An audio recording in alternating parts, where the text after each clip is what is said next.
Bismillah, alhamdulillah, wassalatu wassalamu ala rasulillah. Tadabbur surat Al-Ikhlas. Dinamakan dengan surat Al-Ikhlas karena kandungannya adalah tauhid. Dari ayat pertama sampai ayat terakhir sepenuhnya berbicara tentang tauhid.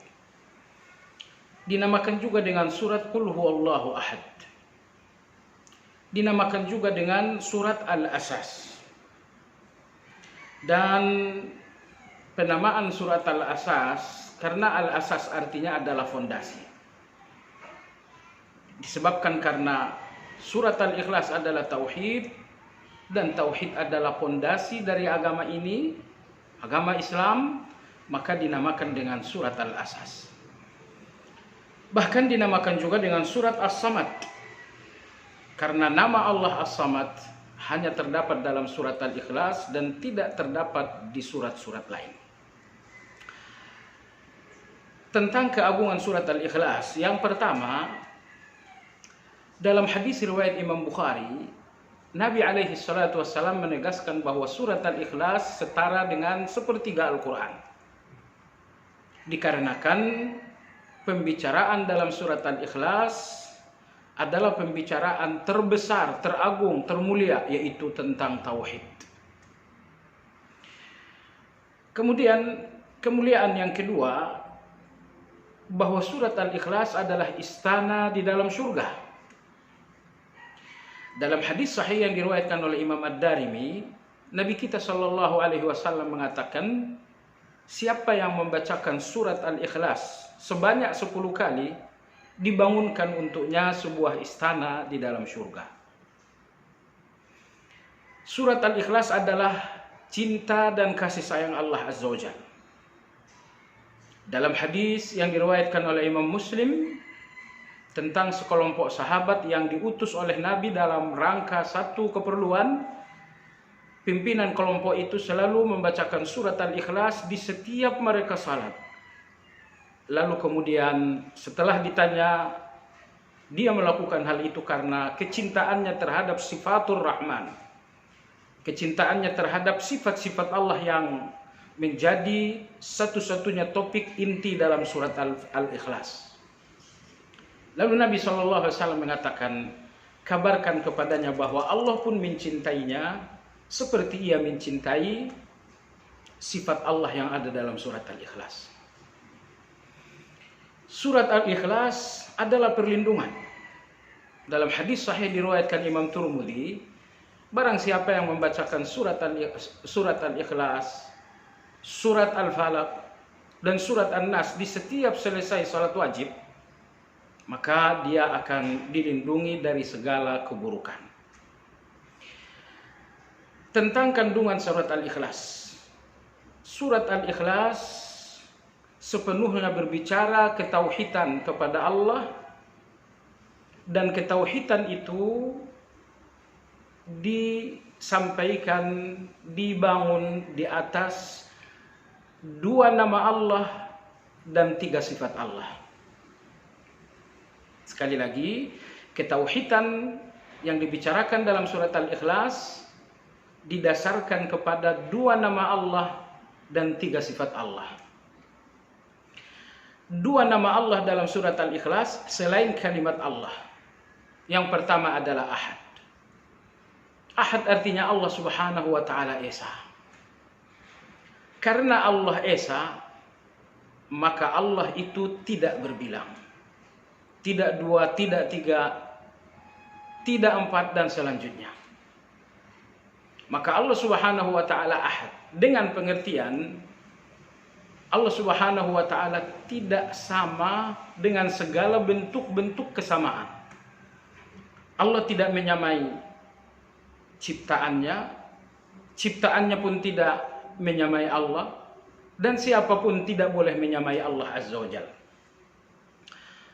Syirik orang-orang Yahudi adalah menyamakan Allah dengan manusia. Mereka berkali-kali menyamakan Allah dengan sifat-sifat manusia. Syirik orang-orang Nasrani menyamakan manusia dengan Allah. Dan syirik Fir'aun adalah menyamakan dirinya dengan Allah Subhanahu wa ta'ala. Maka konsep ahad adalah sebuah konsep tentang keesaan di mana tidak ada yang sama dengan Allah Azza wa Jalla. Kalau Allah sama dengan satu, berarti Allah ada dua. Kalau Allah sama dengan dua, berarti Allah ada tiga. Tidak ada yang sama dengan Allah, maka Allah Subhanahu wa ta'ala adalah ahad. Nama Allah yang kedua adalah As-Samad. Tafsir terbaik untuk nama Allah As-Samad disampaikan Imam Sa'id bin Jubair rahimahullah. As-Samad artinya maha sempurna dalam segala sifat. Ketika Anda berbicara tentang kemahakayaan, sempurna kekayaan Allah tanpa batas.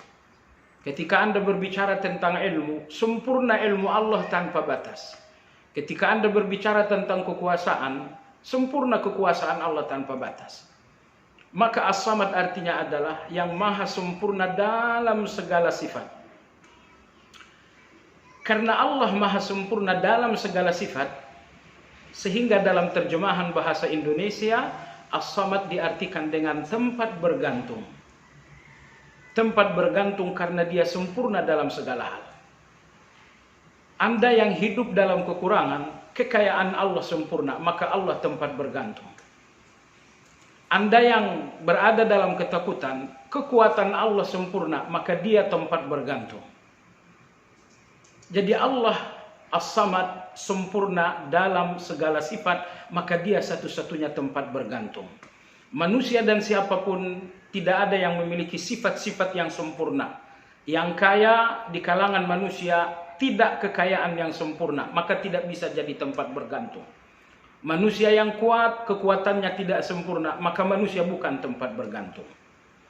Oleh karena Allah As-Samad sempurna dalam segala hal, maka Allah dibutuhkan oleh semuanya untuk segala hal. Dan Allah tidak membutuhkan apa-apa dari manusia karena kesempurnaannya. Inilah dua nama. Lalu sifat-sifat Allah dalam surat Al-Ikhlas. Yang pertama, lam yalid, Allah tidak beranak. Karena Allah tidak beranak, maka Allah tidak berakhir. Sebab yang beranak pastilah berakhir. Walam yulad, Allah tidak diperanakkan. Berarti Allah tidak berawal. Karena yang diperanakkan pastilah berawal. Lam yalid, Allah tidak berakhir. Walam yulad, Allah tidak berawal. Allah tidak berawal karena Allah adalah awal itu sendiri. Allah tidak berakhir karena Allah adalah akhir itu sendiri. Karena Allah awal, Allah pula akhir, maka tidak ada yang berawal di muka bumi kecuali oleh Allah al-awwal. Oleh karena Allah al-akhir, maka tidak ada yang berakhir di muka bumi kecuali oleh Allah al-akhir. Fir'aun ingin mengakhiri Musa, tapi al-akhir tidak ingin Musa berakhir. Maka Musa tetap hidup sementara Fir'aun mati. Anda yang sedang dalam kesusahan menginginkan kelapangan Anda berawal. Tapi kelapangan Anda tidak akan berawal kecuali oleh al-awwal. Lam yalid, Allah tidak beranak, sehingga Allah tidak berakhir karena Allah adalah akhir. Karena yang beranak pasti berakhir. Walam yulad, Allah tidak diperanakkan, maka Allah tidak berawal. Karena yang diperanakkan pastilah berawal dan Allah adalah awal. Walam yakul lahu kufuwan ahad. Sifat yang ketiga, tidak ada yang sama dengan Allah Subhanahu wa ta'ala. Tidak ada yang seperti dengan Allah Subhanahu wa ta'ala. Semua yang Anda temukan di muka bumi bisa Anda definisikan dengan kata seperti. Mobil A seperti mobil B, motor A seperti motor B, si fulan seperti si fulan. Semua yang ada di depan mata Anda bisa Anda definisikan dengan seperti. Tapi Allah Azza wa Jalla lam yakul lahu kufuwan ahad. Tidak satu pun yang sama dan seperti dengan Allah. Inilah dua nama dan tiga sifat yang menjadi hal pokok untuk membangun tauhid. Dan surat Al-Ikhlas membangun tauhid dengan dua nama dan dengan tiga sifat Allah Azza wa Jalla. Wallahu tabaraka wa ta'ala a'lam.